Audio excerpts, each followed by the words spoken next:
سورہ توبہ آیت نمبر 30۔ وقالت اليهود عزير ابن الله وقالت النصارى المسيح ابن الله ذلك قولهم بأفواههم يضاهئون قول الذين كفروا من قبل قاتلهم الله أنا يؤفكون۔ ترجمہ، اور کہا یہود نے کہ عزیر اللہ کا بیٹا ہے، اور کہا نصرانیوں نے کہ مسیح اللہ کا بیٹا ہے۔ یہ ان کی بے سروپا بات ہے، ان کے منہوں سے نکلی ہوئی، نقل اتار رہے ہیں ان لوگوں کے قول کی جنہوں نے کفر کیا پہلے۔ ہلاک کرے انہیں اللہ تعالیٰ، کدھر بھٹکے چلے جا رہے ہیں۔ سورہ توبہ آیت نمبر 30 کے پہلے حصے کی تفسیر۔ جب یہود کی نافرمانیاں حد سے بڑھ گئیں، انبیاء کو بے دریغ قتل کرنا، تورات کے احکام میں منمانی تعویلات کرنا ان کی عادت بن گئی، تو خدا کا عذاب بخت نصر متوفی 561 قاف میم کی صورت میں نمودار ہوا، جس نے بیت المقدس کی اینٹ سے اینٹ بجا دی۔ یہود کو ہزاروں کی تعداد میں بے رحمی سے قتل کیا گیا۔ تورات کے موجودہ نسخے بھی اس ہٹر بونگ میں ضائع ہو گئے، تو اس وقت حضرت عزیر، جنہیں عبرانی میں عزرا متوفی 458 قاف میم تقریباً کہتے ہیں، نے اپنی یاد سے یہود کو تورات عہد نامہ قدیم کی املا کرا دی، اور کچھ مدت کے بعد جب تورات کا ایک نسخہ دستیاب ہوا تو وہ بعین ہی اسی طرح پایا گیا جس طرح حضرت عزیر نے تحریر کرایا تھا۔ اس سے آپ کی قدر و منزلت یہود کے دلوں میں بہت بڑھ گئی، اور آپ کو مجدد دین موسوی کا خطاب دیا گیا، اور ان میں سے بعض نے تو اتنا غلو کیا کہ انہیں ابن اللہ کہنا شروع کر دیا۔ عام یہودیوں کا یہ عقیدہ تو نہ تھا، صرف یہودیوں کا ایک گروہ اس کا قائل تھا، جن کے نام بروایت ابن عباس یہ ہیں: سلام بن مشکم، نعمان بن عوفا، وشاس بن قیس و مالک بن سیف۔ اور اب اس عقیدے کے لوگ ختم ہو چکے ہیں، اور جب قوم کے بعض ذمہ دار افراد کسی بات کے قائل ہوں تو وہ بات ان کی ساری قوم کی طرف منسوب کی جاتی ہے، اگرچہ ساری قوم نے وہ بات نہ بھی کہی ہو۔ سورہ توبہ آیت نمبر 30 کے دوسرے حصے کی تفسیر۔ اور کہا نصرانیوں نے کہ مسیح اللہ کا بیٹا ہے۔ ابن اور ولد دو عربی لفظ ہیں۔ ولد تو سلبی اولاد کو ہی کہا جاتا ہے۔ ابن کا اگرچہ حقیقی معنی یہی ہے، لیکن بطور مجاز محبوب اور لاڈلے کو بھی ابن کہہ دیتے ہیں، جیسے نحن ابناء اللہ و احباہ میں ہے۔ حضرت مسیح علیہ السلام کے متعلق عیسائیوں کی اکثریت کا عقیدہ تو یہی ہے کہ ابن کا معنی سن آف گاڈ ہے، لیکن بعض اس سے اس کا مجازی معنی مراد لینے لگے ہیں۔ علامہ ابو حیان فرماتے ہیں کہ جب نبوت محمدی کا نور ظہور ہوا اور ابنیت کے عقیدے کے بطلان پر اٹل دلائل قائم کر دیے گئے اور مناظروں میں بھی عیسائیوں کو لاجواب ہونا پڑا، تو لاچار ہو کر انہوں نے ابن اللہ کا یہ مجازی مفہوم یعنی محبوب بیان کرنا شروع کر دیا۔ سورہ توبہ آیت نمبر 30 کے تیسرے حصے کی تفسیر۔ یہ ان کی بے سروپا بات ہے، ان کے منہوں سے نکلی ہوئی۔ علماء معنی نے یہاں یہ نقطہ بیان کیا ہے کہ قرآن میں جہاں کہیں قول کے ساتھ منہ یا لسان زبان مذکور ہے، وہاں اس کا معنی غلط اور بے سروپا بات ہے، یعنی ان کے پاس اس عقیدے کی کوئی دلیل نہیں، یوں ہی تک بازی اور زبانی باتیں ہیں۔ سورہ توبہ آیت نمبر 30 کے بقیہ حصے کی تفسیر۔ نقل اتار رہے ہیں ان لوگوں کے قول کی جنہوں نے کفر کیا پہلے۔ یدائہون کا معنی ہے یشابہون، اسی وجہ سے اس عورت کو بھی دہیا کہتے ہیں جس میں انوثت کی علامت نہ پائی جاتی ہوں اور وہ اپنے چہرے مہرے سے مردوں کی ہم شکل دکھائی دے۔ آیت کے ان الفاظ سے ثمر کی طرف اشارہ فرمایا کہ یہودی اور عیسائی جو حقیقت میں توحید کے لمبردار تھے، ان میں مشرکانہ نظریات سرایت کرنے کی وجہ یہ ہے کہ ان کے ارد گرد جو مشرک قومیں آباد تھیں وہ خدا کی مجسم چیز مانتی تھیں اور دوسری اشیاء میں اس کے حلول کی قائل تھیں، مثلا یونان کے فلسفی۔ ان سے یہ لوگ متاثر ہوئے اور ان کی مشرکانہ نظریات کو بڑی فراخ دلی سے اپنے دین توحید میں داخل کر لیا۔ یہودی اور عیسائی مذہب کس طرح یونانی، رومی اور مصری فلسفیانہ نظریات سے متاثر ہوا، یہ اب کوئی راز نہیں رہا۔ خود یورپ کے محققین نے اس پر سیر حاصل کتابیں لکھ کر قرآن حکیم کے اس ارشاد کی تائید کر دی ہے۔ سورہ توبہ آیت نمبر 31۔ اتخذوا احبارهم ورهبانهم اربابا من دون الله والمسيح ابن مريم وما امروا الا ليعبدوا الها واحدا لا الہ الا هو سبحانہ عما یشرکون۔ ترجمہ، انہوں نے بنا لیا اپنے پادریوں اور اپنے راہبوں کو اپنے پروردگار اللہ کو چھوڑ کر، اور مسیح فرزند مریم کو بھی، حالانکہ نہیں حکم دیا گیا تھا انہیں بجز اس کے کہ وہ عبادت کریں صرف ایک خدا کی، نہیں کوئی خدا بغیر اس کے، وہ پاک ہے اس سے جسے وہ اس کا شریک بناتے ہیں۔ سورہ توبہ آیت نمبر 31 کے پہلے حصے کی تفسیر۔ احبار جمع ہے حبر کی، اہل تفسیر اسے حبر بالفتح اور اہل لغت اسے حبر بالکسر پڑھتے ہیں، لیکن فرا نے کہا ہے کہ دونوں طرح صحیح ہے۔ اس کا معنی ہے جید عالم، جو بڑی عمدگی اور سلیقے سے بات کر سکے۔ رہبان راہب کی جمع ہے، جو رہبتن بمانی خوف سے ماخوذ ہے، یعنی وہ لوگ جو اللہ کے خوف سے اپنی ساری زندگی اس کی عبادت کے لیے وقف کر دیتے ہیں۔ سورہ توبہ آیت نمبر 31 کے بقیہ حصے کی تفسیر۔ وہ پاک ہے اس سے جسے وہ اس کا شریک بناتے ہیں۔ حضرت عدی بن حاتم پہلے عیسائی تھے، اب انہوں نے اسلام قبول کیا تھا۔ انہوں نے بارگاہ رسالت میں عرض کی، یا رسول اللہ، ہم تو انہیں رب نہیں مانتے، قرآن کی آیت کا کیا مطلب ہے؟ حضور کریم صلی اللہ علیہ وسلم نے فرمایا کہ اگر وہ حلال چیزوں کو حرام اور حرام چیزوں کو حلال کر دیتے تو کیا تم ان کی ان باتوں کو نہیں مانتے تھے؟ عدی نے عرض کی کہ ایسا تو ہم کیا کرتے تھے۔ حضور نے فرمایا یہی ان کو رب ٹھہرانا ہے۔ اس سے معلوم ہوا کہ اللہ تعالیٰ اور اس کے رسول کی حلال کی ہوئی چیزوں کو اگر کوئی حرام کر دے یا ان کی حرام کردہ چیزوں کو حلال قرار دے تو اس نے گویا تشریع و قانون سازی جو صرف اللہ تعالیٰ کا حق ہے اس کو اپنے ہاتھ میں لے لیا، اور جن لوگوں نے اس کی ان باتوں کو مان لیا گویا انہوں نے اس کی خدائی کو تسلیم کر لیا۔ سورہ توبہ آیت نمبر 32۔ یریدون ان یطفئوا نور اللہ بافواہہم ویأبی اللہ الا ان یتم نورہ ولو کرہ الکافرون۔ ترجمہ: یہ لوگ چاہتے ہیں کہ بجھا دیں اللہ کے نور کو اپنی پھونکوں سے، اور انکار فرماتا ہے اللہ مگر یہ کہ کمال تک پہنچا دے اپنے نور کو، اگرچہ ناپسند کریں اس کو کافر۔ سورہ توبہ آیت نمبر 32 کی تفسیر۔ ابتدائے اسلام سے لے کر آج تک اسلام کے اس روشن چراغ کو بجھانے کی کتنی کوششیں کی گئیں۔ یہودیت، عیسائیت اور شرک و کفر نے سر جوڑ جوڑ کر اعلانیہ مقابلے بھی کیے اور سازشوں کے خطرناک جال بھی بچھائے، لیکن اسلام کا نور درخشاں ہی رہا اور رہے گا۔ اس کے ماننے والوں کی تعداد بڑھتی ہی رہی اور بڑھتی ہی رہے گی۔ خداوند عالم کا یہ وعدہ ہے کہ دنیا کی کوئی طاقت نبوت مصطفی کے آفتاب جہان تاب کو گرہن نہیں لگا سکتی۔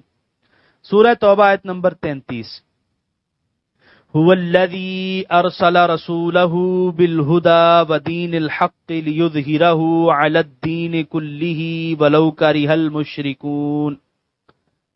ترجمہ: وہی قادر مطلق ہے جس نے بھیجا اپنے رسول کو کتاب ہدایت اور دین حق دے کر تاکہ غالب کر دے اسے تمام دینوں پر، اگرچہ ناگوار گزرے یہ غلبہ مشرکوں کو۔ سورہ توبہ آیت نمبر 33 کی تفسیر۔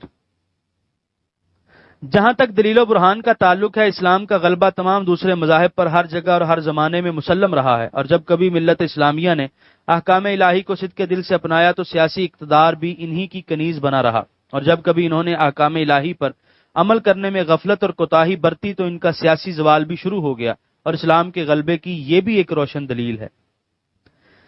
سورہ توبہ آیت نمبر 34۔ یا ایہا الذین آمنوا ان کثیرا من الاحبار والرہبان لیأکلون اموال الناس بالباطل ویصدون عن سبیل اللہ والذین یکنزون الذہب والفضة ولا ينفقونها فی سبیل اللہ فبشرہم بعذاب علیم۔ ترجمہ: اے ایمان والو، بے شک اکثر پادری اور راہب کھاتے ہیں لوگوں کے مال ناجائز طریقے سے اور روکتے ہیں لوگوں کو راہ خدا سے، اور جو لوگ جوڑ کر رکھتے ہیں سونا اور چاندی اور نہیں خرچ کرتے اسے اللہ کی راہ میں تو انہیں خوشخبری سنا دیجئے دردناک عذاب کی۔ سورہ توبہ آیت نمبر 34 کے پہلے حصے کی تفسیر۔ قانون سازی کے اختیارات اپنے ہاتھ میں لے کر بنی اسرائیل کے عالموں اور راہبوں نے طرح طرح کے ہیلوں بہانوں سے لوگوں کا مال لوٹنا شروع کر دیا۔ عیسائی مذہبی رہنماؤں کو قرون وسطیٰ میں جو تسلط اور اقتدار حاصل رہا، اس سے انہوں نے کس طرح ناجائز فائدہ اٹھایا اور کس بے دردی سے اپنے عقیدت مندوں کی دولت کو ہتھیایا، اس کی رودات بڑی دلچسپ اور بڑی المناک ہے۔ کیتھولک فرقے کا پوپ جنت کے ٹکٹ قیمتاً فروخت کیا کرتا تھا، اس کے نائب بھی بخشش گناہ کے پروانے لکھ کر دیا کرتے تھے، اور خریدار اپنی مالی استطاعت کے مطابق اس کی قیمت ادا کیا کرتا تھا۔ بادشاہوں، شہزادوں، امراء، وزراء اور قوم کے دولت مند طبقے کی خاطر حلال کو حرام اور حرام کو حلال کر دیا کرتے، اور اس طرح ان سے منہ مانگے نذرانے وصول کرتے، رشوت لے کر مقدمات کا فیصلہ کرتے، اس کے علاوہ اور متعدد طریقے تھے جن سے وہ دولت کے پجاری دولت جمع کرنے میں شب و روز مصروف رہا کرتے، لیکن یہ چیز کبھی ذہن سے نہ اترے کہ یہی بدکاریاں اگر اسلام کے عالم اور پیر کریں گے تو وہ بھی اسی طرح مجرم قرار دیے جائیں گے، بلکہ ان کا جرم اور زیادہ سنگین ہوگا، کیونکہ وہ سید المرسلین خاتم النبیین کی آخری شریعت کے امین اور نگہبان ہیں۔ سورہ توبہ آیت نمبر 34 کے دوسرے حصے کی تفسیر۔ اور روکتے ہیں لوگوں کو راہ خدا سے۔ صرف اتنا ہی نہیں کہ وہ اپنے حرص کی تکمیل کے لیے یہ نازیبا حرکتیں کرتے ہیں، بلکہ وہ طرح طرح کے شکوک و شبہات پیدا کر کے لوگوں کو حق قبول کرنے سے بھی متنفر کرتے ہیں۔ وہ خوب جانتے ہیں کہ یہ دھاندلی اسی وقت تک رہے گی جب تک لوگ ان کے دامے فریب میں گرفتار رہیں، اور اگر اس کے پرزے اڑ گئے تو پھر یہ سادہ لوح ان کے قابو میں آنے کے نہیں۔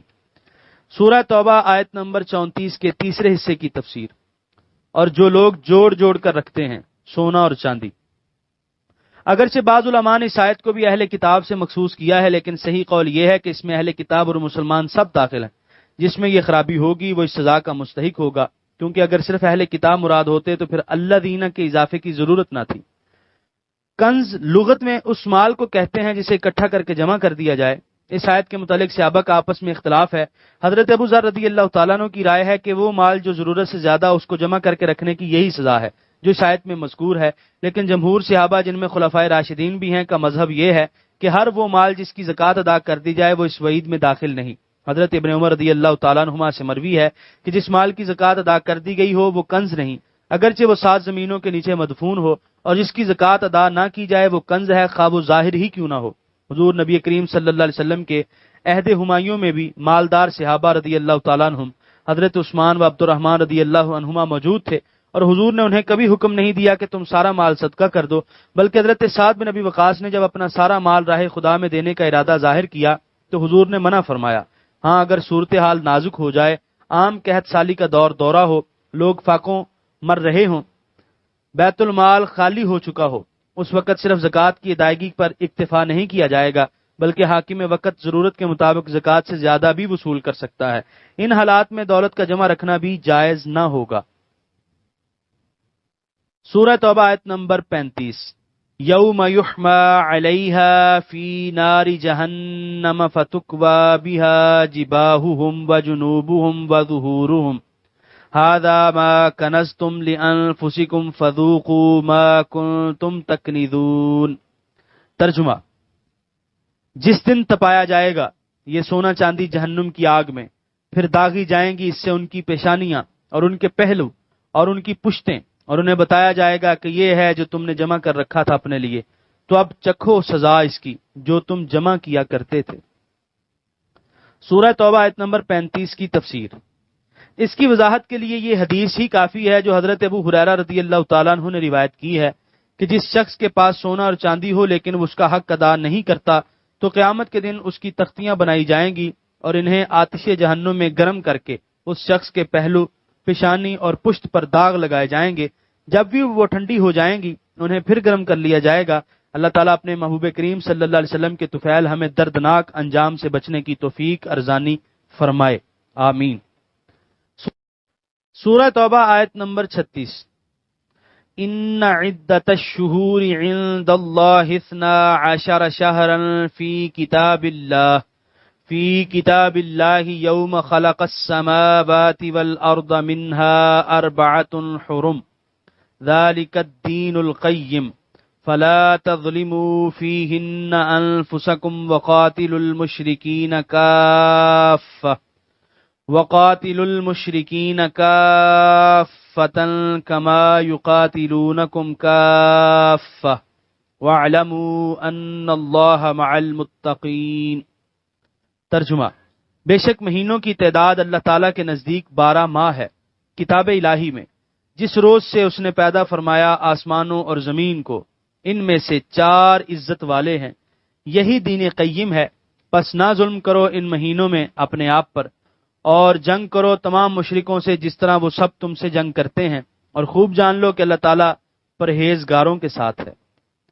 سورہ توبہ آیت نمبر 36 کے پہلے حصے کی تفسیر۔